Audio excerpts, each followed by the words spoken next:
আসসালামু আলাইকুম এভরিওয়ান। আলহামদুলিল্লাহ, আলহামদুলিল্লাহ, আলহামদুলিল্লাহ।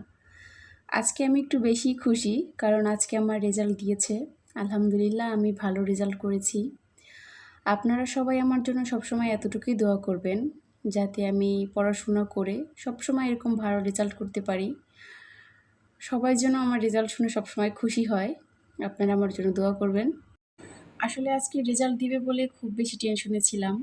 আর যেহেতু যখনই শুনতে পেয়েছি যে আমার রেজাল্টটা ভালো হয়েছে, অন্য কোনো ভিডিও না দিয়ে আজকে এরকম একটা ভিডিও নিয়ে আসলাম। কারণ আমার রেজাল্ট ভালো হয়েছে যেহেতু আমি খুশি, চাই এটা সবাইকে জানাতে আমি।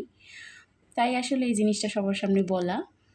তো আপনারা সবাই দোয়া করবেন যাতে আমি পড়াশোনা করে আমার মায়ের স্বপ্নগুলো আমি পূরণ করতে পারি। আমার আম্মু আসলে আমাকে নিয়ে অনেক বেশি আশা করে, অনেক স্বপ্ন দেখে যাতে আমি আমার মায়ের মনটা সবসময় ভালো রাখতে পারি। হ্যাঁ, আপনারা সবাই এতটুকুই দোয়া করবেন। আল্লাহ হাফেজ।